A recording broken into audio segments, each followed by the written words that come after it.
Sejam bem-vindos já ao 13º episódio do Coja Maldita. Eu, Pedro Almeida Vieira, tenho como habitualmente o Miguel Santos Pereira e o João de Sousa. Hoje vamos ter um tema que espero que não dê azar, por ser o 13º.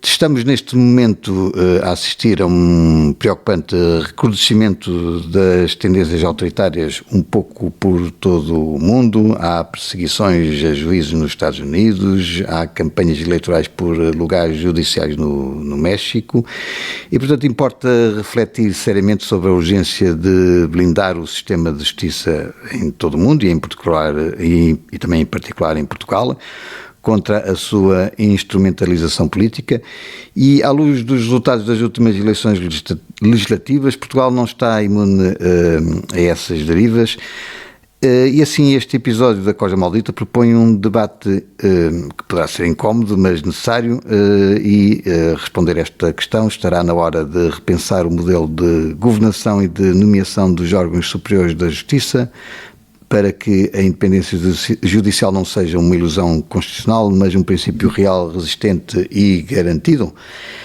Para responder a estas questões, temos, portanto, aqui o Miguel e o João. Quem é que quer começar por fazer aqui uma resposta breve para depois partirmos para um debate? Arranca, Miguel. Olá, é o Miguel, Pedro. é o Miguel. Olá, João. Eu posso começar. E até pegando exatamente... Com algum esforço vais começar. Sim, mas naquilo exatamente, naquilo que tu estavas a dizer.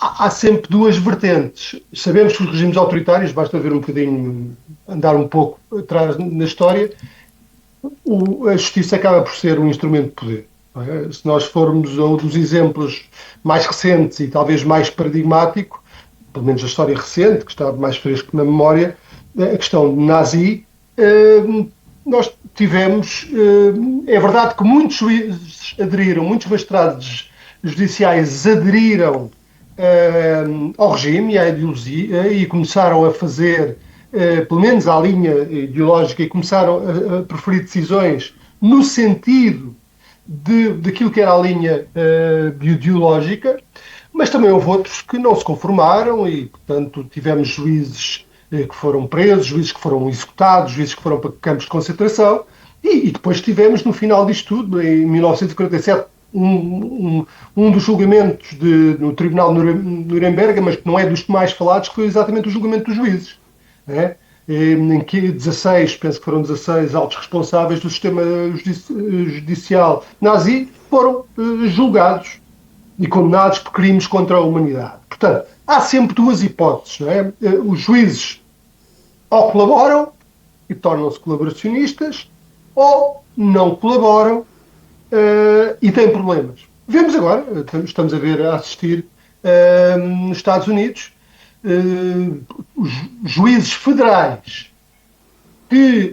alguns juízes federais que contrariaram ordens executivas do presidente Donald Trump foram perseguidos. E alguns foram mesmo detidos, inclusive. Não é? Tivemos agora recentemente uma decisão do Supremo a impedir que os juízes federais continuassem a bloquear, não é, estas ordens executivas, mas que não está a ser pacífica. Tanto o Roberts como a própria juiz de descendência africana do Supremo Tribunal Federal já veio fazer algumas declarações e a coisa não ficou pacífica para o próprio Supremo. Portanto, nestes momentos de maior autoritarismo, o que temos é ou se colabora ou há problemas. Sobretudo, e o tema tem um bocadinho algum interesse, porque ao contrário dos Estados Unidos, nós não temos um sistema de checks and balances tão robusto. Mas já vamos era um bocadinho nesse sentido e, portanto, eu deixo esta introdução e largo desde já a palavra. Fala, João, qual é a tua opinião, para depois partirmos um bocadinho, Pedro, talvez, para o caso português. Sim. Diz. Olá, Pedro. Olá, Miguel. A minha opinião é esta. Vou pegar umas palavras do Miguel, que tem toda a razão, relativa Os juízes colaboram ou não colaboram, mas a questão é que os juízes também só colaboram com aquilo que têm à sua disposição na lei, não é? Se nós tivermos um Estado que tem leis totalitaristas, se começa uma deriva para extremismos e para condicionamentos da própria liberdade das pessoas ou dos seus direitos e das suas garantias, eu dou sempre casos práticos porque é sempre bom a gente falar do que conhece. Ainda há pouco estive numa instrução no caso meu, em que estou acusado e vou a julgamento por injúrias, não é injúrias, ajuda Miguel, difamação agravada, e o juiz de instrução manda-me para tribunal, manda-me para julgamento, manda com 5 crimes, até foi mais um crime do que estava já na acusação, dizendo que era contra, não era, Miguel? Era contra. E ele não concorda à existência do crime de difamação. Ele não concorda com a existência do crime de difamação, mas, no entanto, teve que me mandar à mesma. Eu não compreendo isto, reparem, eu não compreendo, porque eu também assim, Miguel, ou se colabora ou não colabora, e os juízes têm que ter a coragem de o fazer e de até serem livres naquilo que é a interpretação da lei.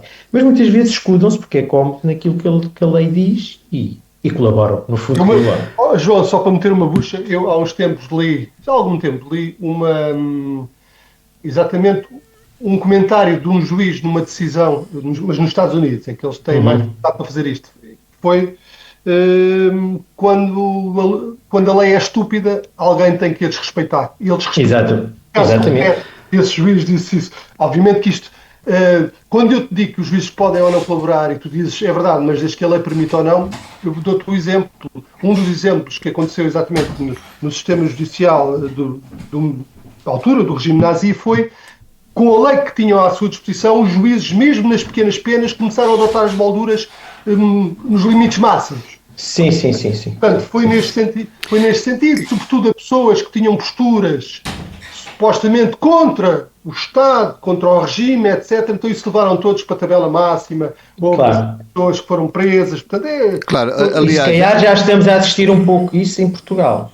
Já estamos a começar a assistir mas chegamos aqui geralmente nós definimos quais são os poderes, não estou a falar num sistema democrático, e geralmente é o poder político ou o poder legislativo que determina o que é moldura penal, não é? Ou seja, através do Código Penal. E portanto os juízes apenas são os executores daquilo que é o Código Penal, que está previsto no Código Penal. Sim, mas os juízes têm as molduras, não é? Exatamente, mas quem define as molduras, quem define quem são os crimes, o que é crime, não são os juízes, é o poder legislativo, certo? Exatamente. E portanto, se o poder legislativo começar a... disser que há pena de morte ou que tem que haver pena de morte em Portugal, ou castração química... eu vou chegar ao... Exatamente, pode ser esse caso, mas eu vou chegar ao absurdo. Quer dizer, o poder legislativo pode determinar que, por exemplo, a corrupção não passa a não ser crime. Ou então que sair de casa com o pé esquerdo passa a ser um crime. E são coisas absurdas, mas os juízes não têm, afinal, assim uma tão larga capacidade de decisão, certo? Miguel, eu vou avançar só aqui, depois pegas conhecidas muito melhor isto, julgo eu, que é assim, os juízes, no artigo 127, na livre apreciação da prova, têm um poder ilimitado, só cerceado por aquilo que é a parte da prova técnica, não se pode eximir aqui, e até podem pedir um segundo parecer, e o Miguel explicará isso muito melhor que eu. Portanto, o juiz tem sempre um grau de liberdade muito grande para ajuizar, mas sempre balizado por aquilo que é a lei e aquilo que foi aprovado. Mas os factos, ou seja, tem que se exigir aos factos, ou seja, se alguém está acusado de homicídio, ele vai ter que analisar se houve ou não houve homicídio. Há uma vinculação temática do próprio tribunal, é só aquilo que está a ser avaliado. Se o Código Penal, por absurdo, dissesse que afinal um homicídio não é um crime, ele não pode condenar. Claro que não. É um bocadinho disso, ou seja, agora é assim, Miguel, eu vou já terminar. Mas imagina tu que agora... Podes falar um bocadinho mais, está à vontade. Mas o Miguel depois vai pegar nisto e pega muito bem. Imagina que existe agora, é aprovada a castração química. A castração química deve ser o extremo de uma pena. Pode até haver anos de prisão, coisa, e a castração química. O juiz pode aplicar a castração química ou pode dar uma pena de prisão sem castração química, por exemplo. É disso que eu estou a dizer. Tem esse largo espectro para poder decidir. Miguel. Ok. Eu percebo tudo o que vocês dizem, e tudo que nós estamos a falar faz todo o sentido em tempos normais. Todo o sentido. Agora, aquilo que o João disse do artigo 127, e para além do artigo 127, nós bem há pouco tempo vimos que houve um juiz que, para efeitos de imputabilidade, preferiu seguir o parecer, não é? A opinião técnica Exato. do psicólogo do que de um psiquiatra. Exatamente. Quando não pode, obviamente que não pode. E a questão, como o caso é mediático e foi mediatizado, a questão é exatamente, estamos em tempos normais ou não? Já agora qual foi esse caso, só para os ouvintes... Foi aquele caso de, penso que ali no centro Ismaili. Exatamente. Sim. Foi o indivíduo que matou as técnicas. Exatamente. Okay. Em tempos normais, o que é que temos? Em tempos normais temos os juízes, os tribunais de recurso a corrigirem as decisões. Qual é o problema? Quando nós estamos em tempos normais, os juízes também não querem problemas. E ao não quererem problemas, pode haver uma tendência, e por vezes há, que é não contrariarem a opinião pública. Estamos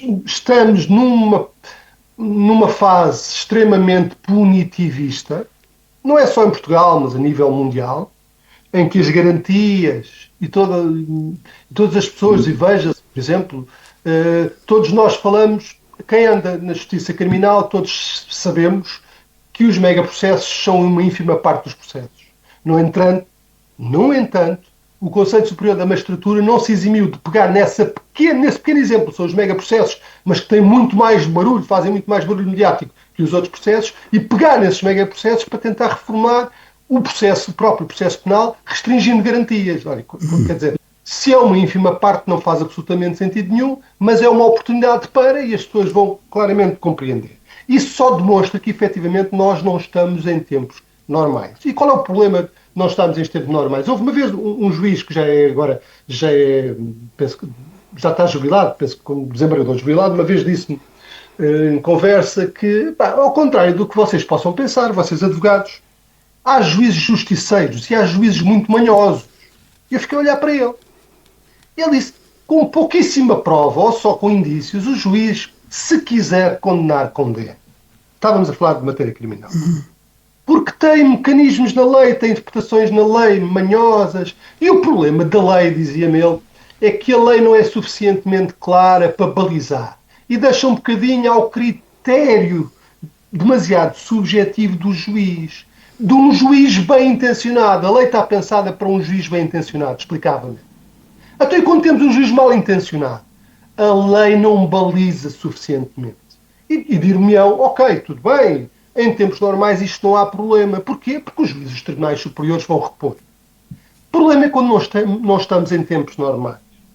E quando nós estamos em tempos normais, a tendência é não existir reposição e, portanto, não existir muito consumo de dispêndio de energia cerebral e vamos pelo caminho mais fácil. E isto nós estamos nesta fase. Miguel, até por uma questão, quer dizer, na primeira instância tudo é público, não é? Quando vai para o Tribunal da Relação ou para o Supremo Tribunal da Justiça é assim um bocadinho uma caixa negra, não é? Mais ou menos, porque repara, a maior parte, embora não todas ainda, infelizmente, o que até causa algum problema para efeitos de oposição de julgados, a maior parte dos acórdãos dos tribunais da relação e do Supremo são publicados. Eu sei. Ainda não tens as sentenças ou acórdãos de primeira instância publicados. Não, nem todos são publicados. Há uma seleção, que é um bocadinho estranho, haver uma seleção. Exatamente. Não. O que deveria existir, que é esta a regra, o princípio de transparência, é a publicação de todas as decisões judiciais. Não, e depois estranhamente são anonimizadas algumas partes, não é? E, portanto, não se sabe... Isso menos sentido faz, a não ser que seja para proteção... determinados crimes, não é? Não, em determinadas pessoas, determinadas situações, pode, obviamente, fazer sentido. Embora eu até defenda ou esteja disposto a possibilidade dos tribunais, sobretudo os tribunais de recurso, não saberem quem estão a julgar. Por efeitos de juízo paralelo, de casos mais mediatizados, etc. E, portanto, olharem para os factos, mas sem terem os nomes das pessoas, etc. Exatamente para fazerem um mero juízo técnico e com menos carga subjetiva e emocional. será sempre muito difícil, não é? Isso é ótimo em termos técnicos e de cientificidade, não é? Evita o viés, mas estás a imaginar a relação a ler uma transcrição de uma escuta, a dizer traz mais papéis desses a um saco com aquilo que eu gosto. Portanto, só pode ser uma pessoa. Mas é verdade, João, mas mais uma vez estamos a falar de uma pessoa, não é? Claro, Há muitos casos, eu diria que a maioria, os juízes teriam mais dificuldade em identificar. Claro. Miguel e João, eu gostaria que talvez, até porque eu julgo que faz sentido neste debate, em Portugal eu não sei se isso acontece na generalidade dos outros países europeus. Nós temos um organismo que, na verdade, é cúpula do sistema judicial, pelo menos na parte criminal, que é o Conselho Superior da Magistratura, em que à partida tem não só juízes, mas também depois outras entidades indicadas pelo poder político. Sim. E também pelos advogados. Está a vir ao ponto. Exatamente, pronto. A minha questão é se o Conselho Superior da Magistratura é altamente interventivo, muitas vezes de uma forma clara, de outras vezes um bocadinho subreptícia, não é? Ou seja, de forma discreta. A questão aqui é saber se um organismo como o Conselho Superior da Magistratura é, de facto, ou permite ou não a tal independência do Poder Judicial que se preconiza numa democracia. Não. De caras, não. Pelo menos o sistema português, não. Por várias razões. E já agora, qual foi a razão para se criar, então, esse órgão de cúpula? Qual é a necessidade? Há a necessidade de existência de órgãos de cúpula. O problema tem a ver com a prestação de conta. Faz todo o sentido. Uma das grandes questões que se colocava, penso que até não sei se foi o Vasco Lourenço, penso que foi o Vasco Lourenço, que é numa conferência organizada no Tribunal da Boa Hora há muitos anos, no pós-25 de Abril, penso que colocava essa questão. Eu li isto no livro do ex-Procurador-Geral da República, Cunha Rodrigues, que era de onde vem a legitimidade dos juízes se eles não são eleitos. E este é o ponto, não é? E é aqui que nós devemos cuidar do nosso sistema de justiça, porque senão chegamos a um ponto que vamos pôr aquilo que está acontecendo no México, não é? Sobre uma suposta tentativa de reestruturação do Poder Judicial, não é? Através de moldes populistas, dizer os juízes têm que ser eleitos, etc. Ora, isto não, o que estão a tentar fazer é aprisionar os juízes, a politizar os juízes, e isto nunca traz nada de bom a um país. Nada de bom, até porque os juízes fazer campanha e ao fazerem campanha vão dizer aquilo que o povo quer ouvir e, portanto, isto vai aumentar e vão ter que prometer e vão prometer coisas que de facto para ser eleitos. Portanto, isto não faz sentido. O que é que faz sentido? Não há mal nenhum na lei, nem Montesquieu que falou sobre isto, não há mal nenhum que os juízes não sejam eleitos. Eu, aliás, até defendo que os juízes não têm que ser eleitos, sem prejuízo de os juízes serem nomeados para cargos nos tribunais superiores, seja, no nosso caso, o Tribunal Constitucional, ou até nem vejo com maus olhos que possa acontecer para outro tipo de tribunais superiores, como o próprio Supremo Tribunal de Justiça e o Supremo Tribunal Administrativo e Fiscal. Não vejo problema nenhum nisso. Onde é que reside o problema? É que neste momento, e já falámos sobre isso algumas vezes, neste momento nós temos tanto o Conselho Superior da Magistratura, como o Conselho Superior dos Tribunais Administrativos e Fiscais, como o Conselho Superior do Ministério Público, embora tenham membros indicados para a Assembleia, até pelo Presidente da República, por norma, isto foi-me explicado, eu não tinha esta percepção, isto foi-me explicado por juízes que já pertenceram a alguns destes conselhos, o que eles dizem é que os chamados membros profanos, que são aqueles que não são magistrados, tendem a seguir o Presidente. Curioso, eu não tinha esta percepção, mas tendem a seguir o Presidente e, portanto, assim que se apercebem qual é o sentido do Presidente, eles tendem a seguir o Presidente. E, curiosamente, mesmo nestes, explicavam-me, mesmo nestes, nos conselhos, quem tende até a contrariar um bocadinho a linha do Presidente, etc., são os próprios magistrados judiciais, que estão muito mais à vontade, se calhar, e até são mais livres. E, portanto, nós temos, por um lado, legitimar esta prestação de contas, e eu pego aqui num bocadinho em duas ideias. Ideia do conselheiro jubilado Labrino Lúcio e do professor Nuno Garoto. O que me faz sentido neste momento e no estado atual do conhecimento, o que me faz sentido é a existência de um Conselho Superior de Justiça, onde estejam os magistrados judiciais, os magistrados da Justiça Administrativa, onde estejam os magistrados do Ministério Público, onde estejam os advogados e onde estejam, inclusive, os defensores públicos, porque eu defendo um sistema de defensoria pública, porque já falámos, penso que aí no último programa, ou há 2 ou 3 programas atrás, porque as defensorias públicas com um orçamento próprio dão mais capacidade aos advogados defensores do Estado em poder fazer defesas até em colaboração, etc. Portanto, defendo esse regime. Mantenho, o sindicato do Ministério Público continua, a Associação Sindical dos Juízes continua, a Ordem dos Advogados continua, com uma parte das funções. Deixavam, quanto a mim, ter a formação e o poder disciplinar. Eu sou membro da Ordem dos Advogados americana, não estou sob a sua tutela disciplinar, mas sou membro porque eles têm inúmeros conteúdos que me interessam. Sou membro da European Criminal Bar Association e, portanto, sou membro, não tenho tutela disciplinar, não tenho tutela disciplinar sobre mim, mas tenho conteúdos e, portanto, não é por facto da Ordem dos Advogados Portugueses se um dia deixar de ter tutela disciplinar ou até tutela de formação, porque eu defendo uma formação conjunta por outras razões, que não deixo de ter associados, porque vale pelos seus conteúdos da profissão, etc. Até porque as ordens, na verdade, são associações profissionais, não é? Exatamente. E eu vou-te dizer porque a principal razão. Era uma forma de legitimar o sistema, porque a Assembleia da República ia ter aqui um peso maior, neste Conselho Superior de Justiça ia ter um peso maior e uma maior liberdade, e deixava de existir uma coisa que é aquilo que eu e muitos colegas sentimos. Eu sinto-me como um estranho nos tribunais. Como diria o Aurí Lopes Júnior, um ilustre académico e advogado brasileiro, uma excrescência. Os advogados, por vezes, eu vou a um tribunal e sou visto claramente, eu, um advogado.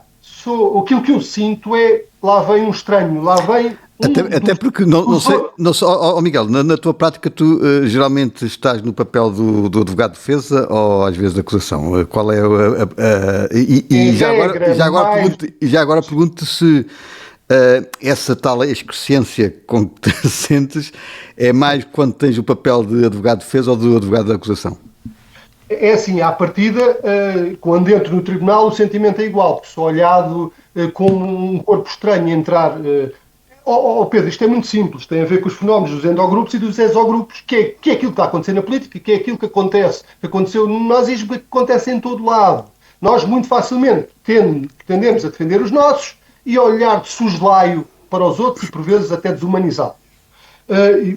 E agora até passava a palavra ao João, que o João pode dizer aquilo que, quando ele faz parte, e já fez parte connosco, de equipas de defesa ou equipas de suporte a assistentes, aquilo que nós sentimos e até dizemos, não é? Eu vou voltar um bocadinho atrás aqui ao que disse o Miguel e tirei notas, porque tenho que mesmo tirar notas, senão não consigo chegar lá, que é o seguinte: o Miguel estava a falar aqui da Constituição do Conselho Superior da Magistratura e disso tudo, e lá está na bolha dele também advogado, o Ministério Público, os juízes. Já foi estudado em 1970, do século passado, pelo Janis, a questão do group thinking, que é o pensamento circular e que muitas vezes já ocorre até porque os elementos de referência de um grupo, temos aqui o Presidente do Conselho Superior da Magistratura e que ninguém, como disse o Miguel bem, quer divergir daquilo que o senhor está a dizer, dizem, até para a proteção da própria classe e tudo mais. Portanto, eu meti aí também mais um psicólogo, um sociólogo e um cidadão comum, porque nós temos que incluir também sempre o cidadão comum naquilo que são as decisões que o afetam. Portanto, o Conselho Superior de Justiça, não foi o que disseste, Miguel? Seria uma coisa interessantíssima. Não, João, mas eu estou a incluir isto que tu estás a dizer. Esses são os membros delegados para a Assembleia. Pronto, ok. Então, desculpa. Portanto, tem que ser feito porque o pensamento crítico surge da diversidade e tudo mais.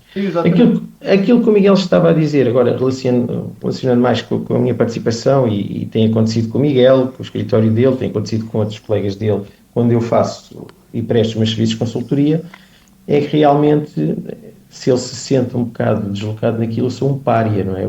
quem é este tipo que vem agora aqui, independentemente até daquilo que tenha sido o meu passado enquanto inspetor, investigador, e ter sido a pessoa que municiava, se quisermos pôr assim as coisas numa argumentação, numa linguagem mais bélica, o próprio Ministério Público e os juízes para tomar decisões. Mas neste momento, como saí do grupo, como sou um excluído e um pária, já não faço parte da Polícia Judiciária, tudo aquilo que é conhecimento técnico que eu possa ter reunido, todas as associações que possa fazer parte, todos os artigos científicos que possa ter feito, aquilo é colocado de parte porque não sou parte do grupo, estão a perceber? Portanto, o que o Miguel estava a dizer, eu ainda sinto mais um pouco. O Miguel ainda tem a toga que o protege e ainda consegue entrar. Eu, como não tenho toga, não sou carne nem peixe, apenas um mero consultor, as coisas tornam-se muito mais difíceis. Mas no fundo é isto que o Miguel diz e que vai ao encontro. Nós temos que ter um pensamento crítico, temos que ter autoescopia e temos que ter a diversidade suficiente fundada na técnica e na tecnicidade e na cientificidade das pessoas que compõem essa diversidade para atingir melhores resultados. E é isso que o Miguel disse e com toda a razão. Pronto, para tentarmos aqui finalizar e ir ao foco, Miguel, achas que poderá vir a acontecer aquilo que está a suceder, por exemplo, no México ou mesmo nos Estados Unidos, em que de facto há uma pressão, por um lado no México a questão dos juízes eleitos, no caso dos Estados Unidos de haver uma espécie de perseguição dos juízes que fogem um bocadinho daquilo que o Trump pretende? Há esse risco, ou nós temos, digamos, as coisas balizadas e, portanto, bem defendidas para que não se atinjam os extremos? Não, de todo, até porque nós temos, no que diz respeito a direitos fundamentais e direitos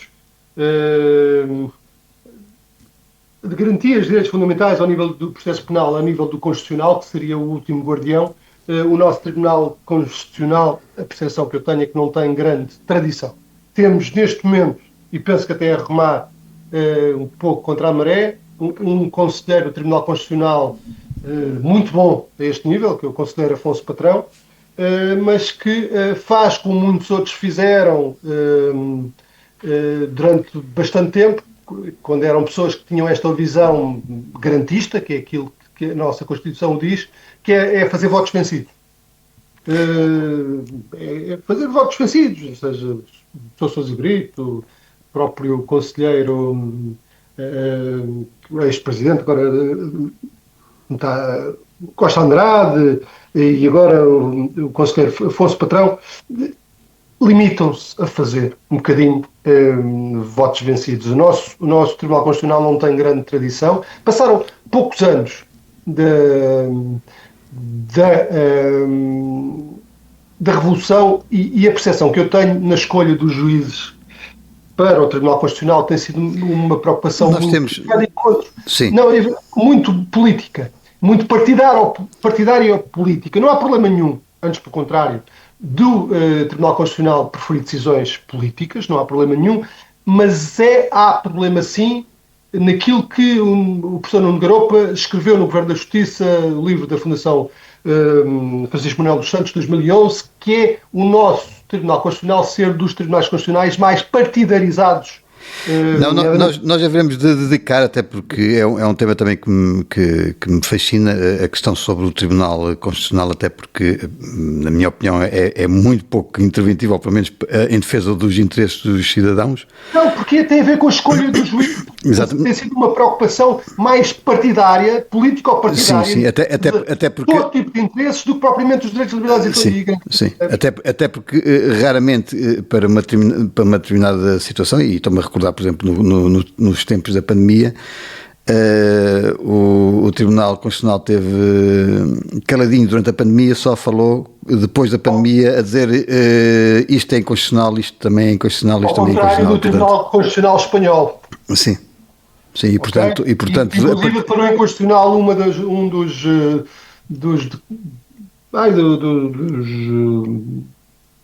está-me a faltar o nome, porque nós tivemos vários que o Marcelo Rebelo de Sousa decretou o estado de exatamente, sim. Estou com um estado de emergência que foi, logo até foi o primeiro, que foi declarado Sim. inconstitucional pelo Tribunal Espanhol. Sim, pronto. E, aliás, mas o curioso é que nós queremos ter um Tribunal Constitucional para defender a Constituição, não para dizer, olha, há um mês, ou há 2 ou 3 meses foi tomada uma medida anticonstitucional. Portanto, mas a questão é que as pessoas nem sequer conhecem a Constituição, portanto não vão sentir isso e não vão querer defendê-la. E não se importam com quem não defende. Nós não temos um recurso de amparo, percebes?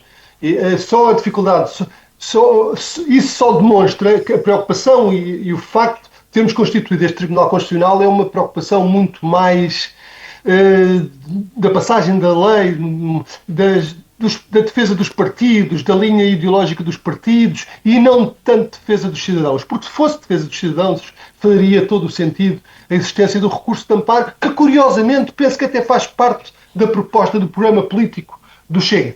Um recurso de amparo para o Tribunal Constitucional. O que é que é isso em concreto, em linguagem mais comum? Ou seja, os próprios cidadãos podem recorrer ao Tribunal Constitucional? Os cidadãos podem sempre, a questão não é essa, num caso concreto podem sempre, a questão tem a ver em que moldes é que podes recorrer ao Tribunal Constitucional. E o Tribunal Constitucional neste momento só podes recorrer ao Tribunal Constitucional para dizer que a interpretação de uma determinada norma é inconstitucional. E o recurso de amparo o que diz não é que aquela decisão, a própria decisão em si, é uma decisão constitucional porque viola estes princípios constitucionais. E isso é que é defender verdadeiramente os direitos das pessoas. Isso não temos. Bom, último minuto. Para responder a um ponto, eu acho que não vamos ter problemas em Portugal. Sim, era isso que eu ia... Dos juízes, nem nada disso. Porquê?